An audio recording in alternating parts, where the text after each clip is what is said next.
Sophie Gibson Rush, joined by Simon Tam of the Slants. So, Simon, you said that it's almost been a decade being involved in this battle.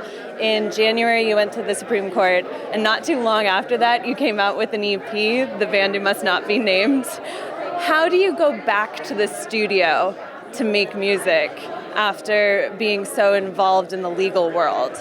I mean, as an artist, you have to. Even throughout the legal battle, we've needed to carve out time specifically. I think I would just mentally lose it if I didn't, because we're artists through and through, and it's kind of a great way to let out a lot of that frustration and to kind of share about what we're experiencing through our music. So as soon as we actually came back from DC, we went right back into songwriting. We're working on another album right now. Yeah, the music is really fun. It's dancey, it's rock and roll.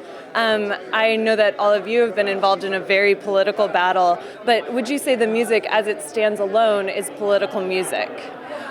I think us existing as an Asian American band is a political act to begin with. Right. Our music didn't necessarily have politics involved, not until our most recent release. And for us, our intent of having a song called From the Heart, which is kind of our open letter to the trademark office, is intended to kind of be our final say on the matter. We don't want to be known as the band that's going to court all the time. Certainly that's been a big part of our history, but we want the music to be able to stand on its own, with or without a bunch of lawyers around. Yeah. Back to the very beginning of the Slants, a lot of bands resist categorization, and a girl band comes to mind, but you seem to use it with irony and humor. Was that an original decision when naming the band and when deciding on the genre? In some ways, yes, because I think tools like irony, satire, and wit can neuter malice. Yeah. In other ways, not as much, because I was never called a slant, and the majority of Asian Americans don't find the term to be disparaging. It's usually slant eye is the disparaging term, or people use gestures to communicate that instead. And so for us, it wasn't that controversial, but I thought through the name, we can kind of convey important social issues through our work and use it as a platform to create important conversations about racial identity. I just have one more question. The story you told about your experience with a record label that you idolized, wanting you to replace the lead singer of your band with a white lead singer, really affected me. And I'm wondering what your advice would be for a young musician of maybe a minority or marginalized culture experiencing some of that systemic racism in the music industry for the first time. Have a strong community behind you. I mean, that's how we were able to kind of continue doing the work that we do. Thankfully now there's a lot more platforms than when I began this band.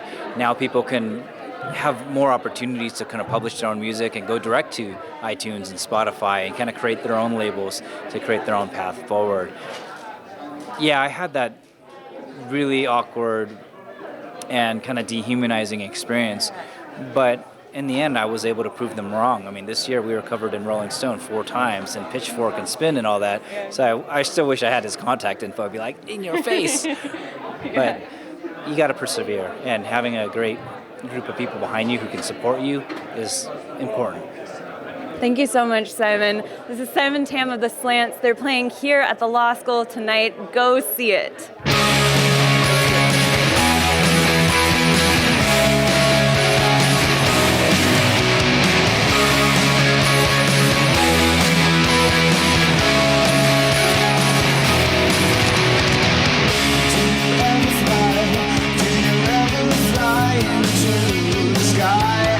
So tight, as if you're scared of falling.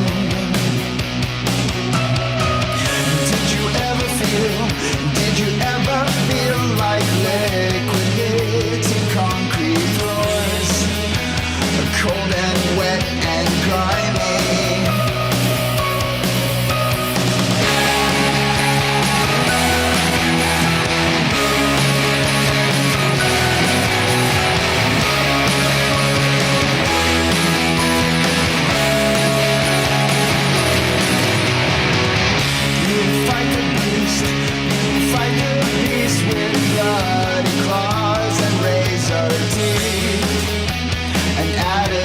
so manic.